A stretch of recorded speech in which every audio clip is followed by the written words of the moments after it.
Olá, seja bem-vindo ao seu programa Transparência. Estaremos juntos durante 10 minutos em que falaremos sobre a fiscalização preventiva, um processo de relevante impacto levado a cabo pelo Tribunal de Contas no âmbito da fiscalização das finanças públicas.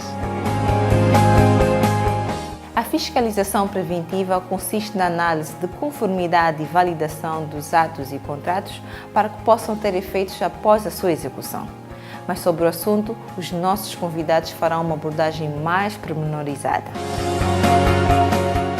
O processo de fiscalização preventiva representa uma das atribuições mandatórias do Tribunal de Contas da República de Angola e tem por finalidade verificar se os atos, contratos ou outros instrumentos geradores de despesa estão conforme as leis em vigor e se os respectivos encargos têm previsão orçamentária própria. A fiscalização preventiva ou controle financeiro prévio é exercida através do visto ou da sua recusa, sendo que nenhum ato ou contrato sujeito a ela pode produzir efeitos ao ser executado sem que tenha sido visado pelo Tribunal de Contas. No entanto, a fiscalização preventiva é aplicável aos contratos de qualquer natureza cujos valores sejam iguais ou superiores ao previsto na Lei do Orçamento Geral do Estado, quando celebrados por entidades sujeitas à jurisdição do Tribunal de Contas.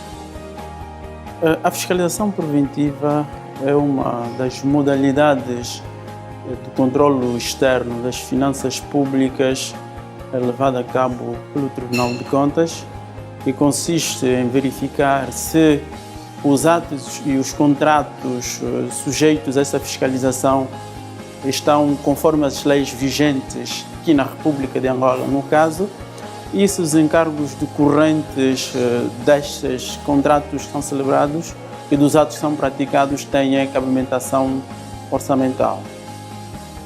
A importância da fiscalização preventiva, primeiro, em conferir a eficácia aos atos e contratos celebrados pelos órgãos de administração do Estado e, por outro lado, evitar que esses atos não sejam executados antes mesmo da fiscalização do Tribunal de Contas. Aplica-se ainda aos instrumentos da dívida pública fundada e os contratos e outros instrumentos de que resulte o aumento da dívida pública das entidades sujeitas à jurisdição do Tribunal.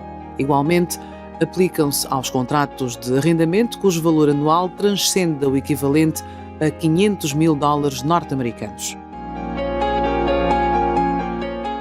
Portanto, as entidades, os órgãos de administração abrem concursos públicos, recrutam os candidatos, portanto, cumprem uma série de tramitação procedimental para a seleção dos candidatos que reúnem requisitos para poderem trabalhar na função pública, mas apesar de contratarem esses candidatos, eles não podem começar a trabalhar, não podem tomar posse sem que o tribunal fiscalize os atos desta contratação. Portanto, aqui o tribunal verifica se o órgão de administração pública cumpriu as leis existentes para o recrutamento do pessoal e também fiscaliza para ver se existe verba orçamental destinada a remunerar o pessoal contratado. Portanto, se esses dois elementos não se cumprirem, ainda que as pessoas sejam contratadas, não é possível tomarem posse, não é possível começar a exercer as suas atividades porque não existem esses dois requisitos. E ao nível, por exemplo, de um contrato de empreitada ou de um contrato de prestação de serviços, a situação é praticamente idêntica. Por quê? Porque para a contratação de uma empresa para prestar serviços ou mesmo para fazer uma empreitada, é necessário que se cumpra todo um conjunto de procedimentos conducentes à contratação desta empresa. Portanto, é necessário, se aplicável, abrir-se um concurso público ou qualquer outro procedimento previsto na lei, e é necessário que toda a tramitação seja observada. Por outro lado, estão isentos da fiscalização preventiva, dentre muitas situações, os atos de nomeação emanados pelo Presidente da República os atos de nomeação do pessoal afeto aos gabinetes dos titulares dos órgãos de soberania, os diplomas relativos a cargos coletivos, os contratos de financiamento externo do Estado, no âmbito dos projetos de investimentos públicos e os contratos de fornecimento de água, gás e eletricidade, celebrados com empresas de limpeza, segurança e instalação e assistência técnica. Se o Tribunal verificar que todos os elementos de contratação obedecem, portanto, cumpriram com as leis vigentes no país, existe cobertura orçamental, então concede o visto. É de todo importante, reitero, que se proceda a esta fiscalização preventiva, porque, conforme o próprio nome diz, previne que eventualmente venham a acontecer desalinhos ou desatinos na gestão orçamental que de alguma forma venham a comprometer aquilo que são os fins visados pelo próprio Orçamento Geral do Estado, e também, no fundo, é um mecanismo que se encontra para garantir que os nossos gestores públicos tenham alguma responsabilidade decorrente da sua atividade, porque precisamos perceber que estes, não obstante ao facto de serem gestores públicos, estão a exercer essas prerrogativas em nome do Estado e, naturalmente, em nome do povo. Fiscalização preventiva é um tema bastante relevante em Angola. O Estado cria mecanismos ou meios de como controlar estas receitas que venham suprir as despesas. Falar de fiscalização preventiva, eu começo antes por diferenciar. Estamos diante de duas paradigmas diferentes. Posso dizer que fiscalizar é o quê? É o ato pelo qual o Estado controla os seus meios ou as suas receitas para suprir as suas necessidades.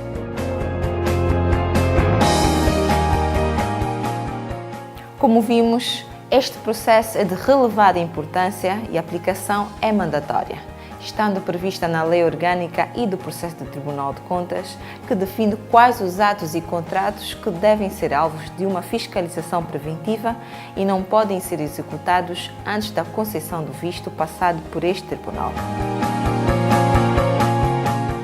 A seguir, acompanhe os processos que estiveram em destaque no Tribunal de Contas na última semana. Em Focus. O Tribunal de Contas, reunido em sessão diária de visto, apreciou um contrato de infraestrutura na zona da Boa Vista e um estudo de reabilitação do troço do Porto de Luanda, Estrada da Sonil, na província de Luanda, no valor de 447.887.462 kwanzas e 98 cêntimos, com a duração de 10 meses. Ainda para o mesmo período, o Governo da província da Luanda Sul submeteu ao Tribunal de Contas, para efeitos de fiscalização preventiva ou controle financeiro prévio, 400 processos de candidatos admitidos no setor da educação. Destes, 3 careciam de elementos, por isso não foram objeto de apreciação, e 2 apresentavam irregularidades graves, pois não preenchiam os requisitos para o provimento das vagas, pelo que foram recusados, ficando assim visados os restantes 395 processos.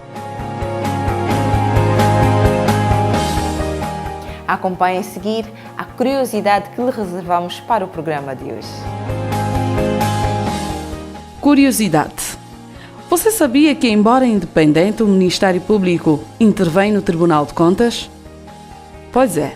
O Ministério Público é representado no Tribunal de Contas pelo Procurador-Geral da República, que pode fazer-se representar com um ou mais de seus adjuntos, atuando oficiosamente por meio de poderes e faculdades estabelecidas nas leis do processo. A intervenção do Ministério Público justifica-se pelo fato do Tribunal de Contas não poder julgar ou intentar ações criminais e civis relativas a atos financeiros.